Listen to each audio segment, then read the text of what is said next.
Tak mau menunggu lama, Ketua Umum Partai Kebangkitan Bangsa (PKB) Muhaimin Iskandar sepertinya langsung mengklarifikasi wacana duet Prabowo Subianto-Ganjar Pranowo. Langkah Cak Imin ini dinilai karena tak ingin merasa diprank Prabowo untuk Pilpres 2024. Direktur Eksekutif Institute for Democracy and Strategic Affairs Ahmad Khoirul Umam menilai Muhaimin Iskandar mulai bergerak mengamankan tiket bakal calon wakil presiden. Hal ini terlihat di kala Cak Imin menggelar pertemuan tertutup dengan Ketua Umum Partai Gerindra Prabowo Subianto di Sidoarjo, Jawa Timur, Minggu 12 Maret 2023. Pertemuan ini terjadi tak lama setelah mencuatnya wacana duet Prabowo bersama Gubernur Jawa Tengah, Ganjar Pranowo di pemilihan presiden 2024. Cak Imin mengajak Prabowo berkeliling menemui para kiai selaku vote getter yang efektif di kalangan Nahdien. Umam meyakini bahwa manuver Cak Imin berkaitan langsung dengan manuver Prabowo dan Ganjar yang belakangan diisukan akan berduet di Pilpres 2024. Menurutnya, langkah cepat Cak Imin tersebut dilakukan sebagai upaya langkah mitigasi agar dirinya tidak kena prank koalisi dari Gerindra.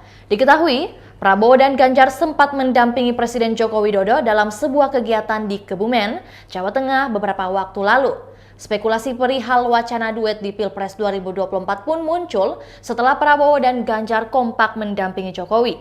Hal ini diperkuat dengan pernyataan Wakil Ketua Dewan Pembina Partai Gerindra, Hashim Jojo Hadikusumo, yang mendukung Prabowo dan Ganjar berpasangan.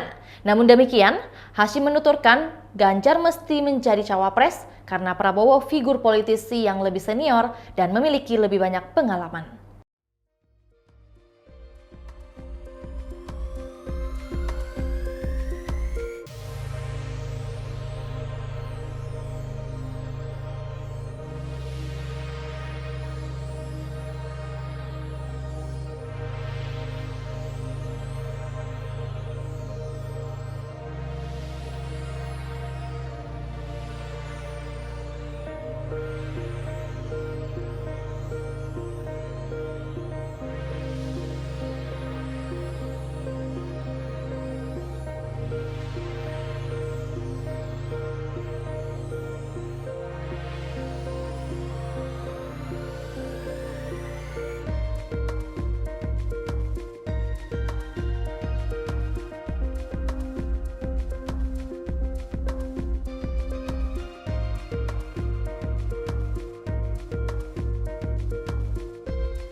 Itulah tadi berita hot news kita pada hari ini. Saksikan berita hot news lainnya hanya di kanal YouTube dan Facebook Tribun Timur.